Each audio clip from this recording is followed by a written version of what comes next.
بەناوی خودایی بەخشندەی میهرەبان هەزارەها هەزار سوپاس و حەمد و شکر لە بۆ خودایی گەورەی میهرەبان. درود و سەلام و ڕەحمەتی خوای گەورە بڕژێتە سەر گیانی پاچی پێغەمبەری پێشەوە و لەسەر ئال و ئەسحاب و یار و یاوەرانی تا ڕۆژی دوا. بەڕێزان خۆشەویستان لە زنجیرەی 27ەمین بە خزمەت ئێوەی بەڕێز و خۆشەویست دەگەینەوە سەبارەت بە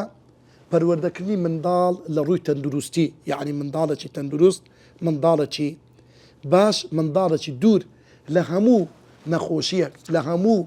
ئێش و ژان و ناخۆشیەک لە سونەتی پێغەمبەری خوا صلی الله عليه وسلم بزانین چ خاڵێک زۆر گرنگە. لە زنجیرەی پێشوو باسی 5 خاڵمان کرد، باسی 5 بنەمامان کرد، لەو بنەمایانەی کە زۆر گرنگە منداڵی لەسەر پەروەردە بکرێتن. ئەوڕۆ درێژە دەدەی بەو بابەتە و باسی چارەسەری منداڵ بکەین ئەگە تووشی نەخۆشی بوو. یەک لەو خاڵانەی کە زۆر گرنگە منداڵ لە بۆ ئەوەی تەندروستی باش بی، تەندروستێکی باشی هەبیتن، لە تەمەنی بچووکی و فێری ڕۆژی بکرێت. چکە ڕۆژی یەکێکە لەو هۆکارانەی کەوا منداڵ تەندروست، یعنی مرۆڤ تەندروستێکی باش بە مرۆڤ دەبەخشیتن. وەکو دەڵێ سووم و تەصیحۆ، هەچەندە حەدیسەکە زەعیفە، یعنی ڕۆژی وا دەکە ئینسان بەڕاستی تەندروستی باش بی. لێ ئەو منداڵانەی کە تەمەنیان دەگاتە 18 ساڵ بەسەرەوە توانای ڕۆژی گرتنیان هەیە، بە تایبەت لە ڕۆژگارە کورتەکان فێری ڕۆژی کردن بکرێ. بە تایبەت زۆر جاری وایە هەندێک منداڵ هەیە مەسەلەن ناتەندروستە، یعنی بە ڕۆژبوونێک احتیمالە تەندروستی هاوسەنگ بیتەوە، ڕێک بیتەوە، ئەوانەی کە توانایان هەیە. بە تایبەت زۆر جاری وا هەیە دایکێک باوکێک منداڵەکەی دەبا دکتۆر یەک لەو چارەسەریانی لە بۆ ئەو منداڵی دادەنێ، دەڵێ با بە ڕۆژی بی، مەقسە بە ڕۆژی بوو کو دەڵێ با مەسەلەن ئەوەندە سەعاتە نان و ئاوی نەخوا، ئەتووەرە ڕۆژی دووشەم، پێنجشەم، 13 و 14 و 15 لەگە منداڵەکەت بە ڕۆژی بە هەم عیبادەتە، هەم ئەو منداڵە تەندروستی ڕێک دەبتەوە، مەعیدەی خاڵی دەبی، ئیسراحەتێک دەداتە دڵ و دەرونی خۆی. زۆر جاری وایە منداڵ هەیە قەڵەوە کاتێک کە بە ڕۆژوو دەبیتن، یعنی سەنتەری جسمی هاوسەنگ دەبیت و ڕێک دەبی ئەگەر بە ڕۆژوبوونەچی تەندروست و باش بە ڕۆژی بیتن. اینجا یەک لەو خاڵانی تر کەوا گرنگە منداڵ بپارێزرێ لەتی، یعنی فێر بکرێ، پەروەردە بکرێ لەسەر ئەوەی ئەگەر کەسێک نەخۆشیەکی هەبوو، نەخۆشیەکەی لەو نەخۆشیانە بوو کە دەگوازرایەوە، یعنی قەڵچیکا چ منداڵەکەی تو ئەو نەخۆشی هەبوو یان منداڵێکی تر ئەو نەخۆشی هەبوو، پێویستە منداڵ ڕابهێندرێ بڵێ ڕۆڵە گیان ئەتو ئەو نەخۆشیەتە، ئەو نەخۆشیە منداڵی کلێت دەگرتەوە، بۆیە خۆت بپارێزە. مەسەلەن لۆ نمونە منداڵەکەت پەسیویتی، عادەتەن پەسیو خەڵک لی دەگرتەوە، پێی برێ کوڕم کە مامەچی ببەستە ئەو دەبڕۆ مەکتەبێ، با منداڵی کە پێ هەراسان نەبی. زۆر جاری وایە ئینسان کە پەسیو دەبیتن دەپژمی، ئاو لە کەپوی ژیردابیتن، یعنی هەم لۆ خۆی هەم لۆ دەوری بەرەکەی بێزارکەرە. لۆی ئەو سیمان ناشرینەی لێ بە دەردەکەوی خەڵک بێزاری لێ نەکات، با کە مامەچی بەستی، ئەو کە مامەیە هەم خەڵکی بەرامبەری بێزار ناکە، خەڵک لێی ناترسێ، خەڵک لێی ناگرتەوە. ئەوە شتێکی زۆر باشە، ئەوە سونەتی پێغەمبەرە کە پێغەمبەری خوا صلی الله عليه وسلم لە فەرمودەیەک کە ئیمامی بوخاری و موسلیم ڕیوایەتی کردووە، ئیمامی ئەبوو هورەیرە دەفەرموێ پێغەمبەری خوا صلی الله عليه وسلم فەرموویەتی لا یوریدن ممرض على مصح نابێ کەسێک کە نەخۆشیەکی ئەو تۆی هەیە کە دەگوازرێتەوە تێکەری خەڵکانێک بی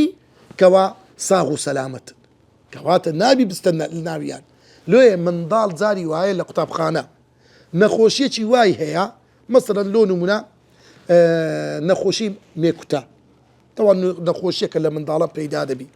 نەخۆشی سۆریکە تەواو قەدیم هەبوو، ئێستا قڵقل پەیدا دەبی ئەو نەخۆشیانە، یان نەخۆشیە کە پێ نوکاف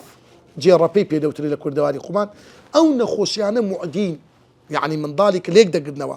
حتى لە قوتابخانە زۆر جاری وایە مدیری قوتابخانە مامۆستای قوتابخانە دەڵێت ئەو منداڵە بانێتە مەکتەبێ هەتا چادەبتەوە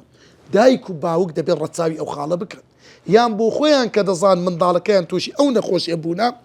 بابستە قوتابخانە ئیجازە لۆ منداڵەکەیان وەگرن بڵێن ئەو نەخۆشیەیە تا چادەبتەوە مامۆستاش دەبی بە ڕەحابەتی سەدر ئەو برین داواکاری داک و بابەکان قبول بکە کەواتە منداڵێک ئەگە نەخۆشیەکی وای هەبوو کەوا معدی بوو یعنی دەگوازرایەوە دەبی خۆیان بپارێزن لەوەی کەوا هەم لە قەڵچی نەگرنەوە ئەگەر ئەوان هەبوو وانە کە تێکەڵی خەڵک بن خەڵک تووشی ئەو نەخۆشیە ببێتن خاڵیشتر بنەمایشتر بۆ سەبارەت بە پارێزگاریکردنی منداڵ لە ڕووی تەندروستەوە تەندروستێکی باشی هەبیتن ئەویش ئەوەیە سنەتی پێغەمبەرە صلی الله عليه وسلم هەر منداڵێک چارەسەری لە بۆ بکرێت دەوان چارەسەری منداڵ ئێوەچی گوتمان دوو جۆرە هەندێک جاری وا هەیە هەندێک شت بەکار دەینی لە بۆ منداڵەکە داک و با پێویستە لۆ منداڵ بەکاری بینی بەبێ ئەوەی نەخۆش بی یعنی وەکو مەناعەک لە جسمی دروست دەکەی وەکو مەناعەک لە جسمی ئەو منداڵێک تا دروست بی طبعا ئەویش دوو جۆرە یەک لەوانە لە ڕووی معنەوی دوعا ڕقیە شەرعی پێغەمبەری خوا صلی الله عليه وسلم دوعای دەکرد و حەسەن و ئیمامی بوخاری دەجێڕتەوە عەبدوڵڵای کوڕی ئیمامی عەباس دەفەرموێ پێغەمبەری خوا صلی الله عليه وسلم يعوذ الحسن والحسين حەسەن و حوسەینی يعني دوعای لۆ دەکرد بە دوعای چارەسەری و خۆپارێزی دەیفەرموو أعيذكما بكلمات الله التامة واتە چارەسەرتان دەکەم دەتان پارێزم بەو کەلیمانەی خوای گەورە کە قورئانی پیرۆزە کە کەلیماتی تام و تەواون من كل شەیطان وهامە دەتان پارێزم لە هەموو شەیطانی و لە هەموو شەیطان و لە هەموو شتێکی زیان بەخش ومن كل عين لامة ولا هەموو چاوزارێکی وا کە زەرەرتان پێ بگا طبعا ئەو منداڵان نەخۆش نەبوونا بەڵام پێغەمبەری خوا صلی الله عليه وسلم بەو شێوەیە ئەو دوعا چارەسەر و پارێزەرەی لە بۆ حەسەن و حوسێن کردووە ئینجا پێغەمبەر دەیفەرموو إن أباكما كان يعوذ بهما إسماعيل وإسحاق بابا گەورەی ئێوە ئەی حەسەن و حوسێن کە باوکە ئیبراهیمە هەردوو کوڕەکانی خۆی ئیسحاق و ئیسماعیلی بەو دوعایە چارەسەریە بەو دوعا چارەسەرانە پاراستووە و دوعای لە بۆیان کردیە أعيذكما بكلمات الله التامة إمامي نووي دفرمي ومن كل شيطان وهامة ومن كل شيطان هامة شيطان هامتيا يعني همو برين شتێک هەموو کەوا وەکو مار و دوو پشک کەوا ژەهراوین کە پێتان وەبدا ئەدی عین لامە واتە هەموو چاوزارێک کە تەئسیل لە کەسی بەرامبەر بکە پێغەمبەری خوا صلی الله عليه وسلم بەو شێوەیە دوعای دەکرد لە بۆ منداڵی گچکە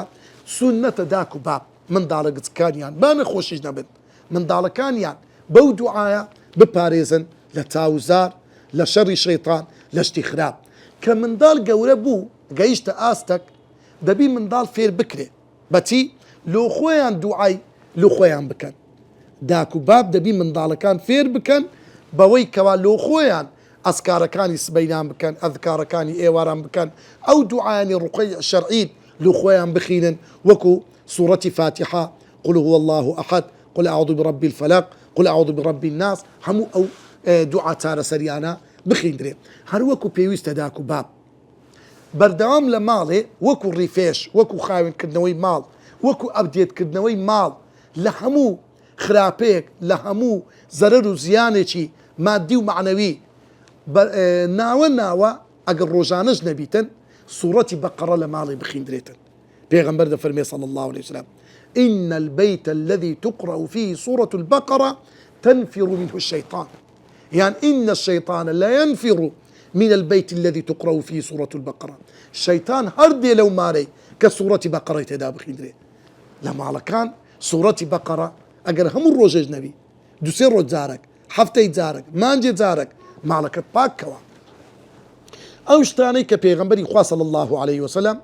تار السري يعني بيويستا إنسان وكو سنتي بيغمبر صلى الله عليه وسلم هذا السرير يبقى تنخالك يكا بلا كردن لتار السرير كردني معلوم من دار هر كاتك كإنسان ديتي من دالشي نخوشا بلا يبقى تار السرير يبقى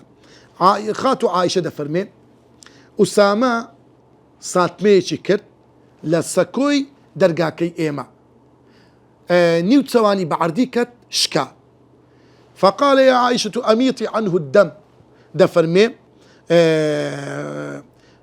بيغمبري دفرمي وتي أي عائشة أو خيني خاويكوا فتقذرت أمش بيزمنهات قالت فجعل رسول الله صلى الله عليه وسلم يمص شجته ويمجه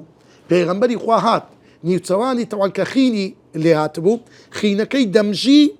أو زفريدة داوة بزانا يعني أو خيني تدا بزيتن زود زارو خين لنا وشويلكي قتيز دمينتن دبتا التهابات دبتا لوية بحاولة كي أو خيني بهنا وعطي بيدة دري فريدة يوا ويقول لو كان أسامة جارية لكسوته وحليته حتى أنفقه ده إذا بيغمر صعبتي دكت ده يفرموا أجر أسامة كتولك بايا ذلك جوان ما لبدا كرت بزانا كوات اللي يجلو اشتاري كزوزور جرينجا كسك برين داربو كسك نخوش بو كسك كيشت حالتي طواري بخيراي كبيدو الإسعافات أولي تارى صدي خيرا بكريت مثلا زود تاري وايا يجل خودتي كابر العائلة قد بتهرنا يج بخيراي بتسيتد أو تارى سرياني بيويستا لبوي بكري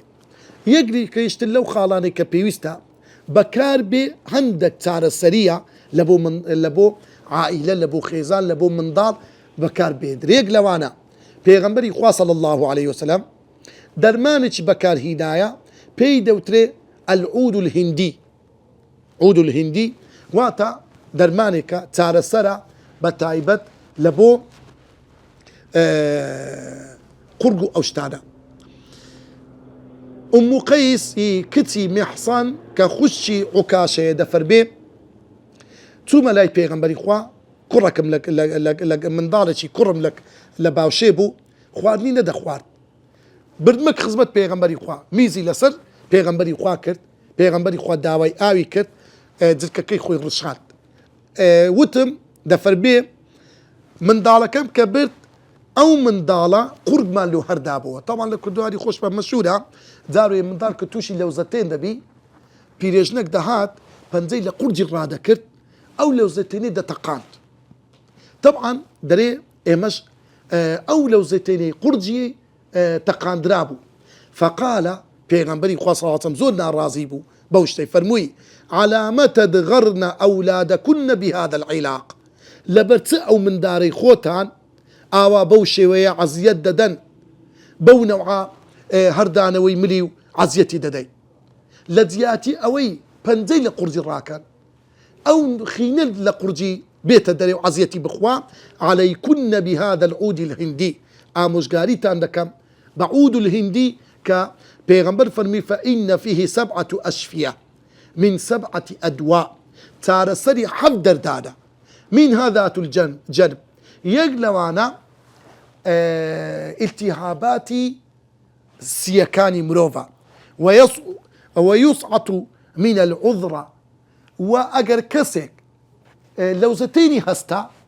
قرجي هستا دفرمي باشتشي شور دكي وناو قرجي لبوي ويولد به من ذات الجنب بلام أجر هات كسك التهابات السنجي هبو محاولة دكي لكبيوا لبوي شور بكريتوا هتاكو بطاطي أو من ضالة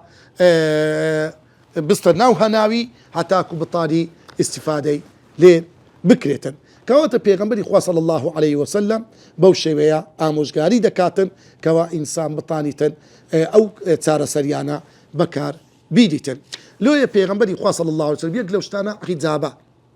بيغمبري خواه حيزامي كرديا يعني خوين بردان طبعا أول أبو من ضالي قد كنابي بلا من ضال أجا جوربو يان هندك زاري واهيا مثلا لونمونا أو كاس شوينتي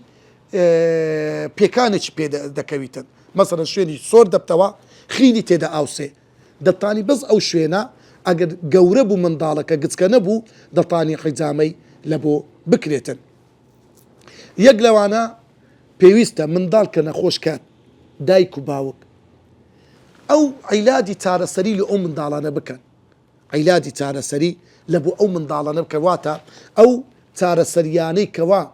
لە قورئان و لە سونەتی پێغەمبەری خوا صلى الله عليه وسلم وارد بووە وەکو ئیمامی ئەحمەد و تەبەرانی دەجێڕتەوە لە ئیبن عەباس ڕەزا و ڕەحمەتی خوای دەفەرمێ ئافرەتێک منداڵێکی خۆی هینا لای پێغەمبەری خوا فەرمووی یا رسول الله إن به لمما أي پیغمبری خوا صلى الله عليه وسلم أو من ظالمان يعني توشي لمتشي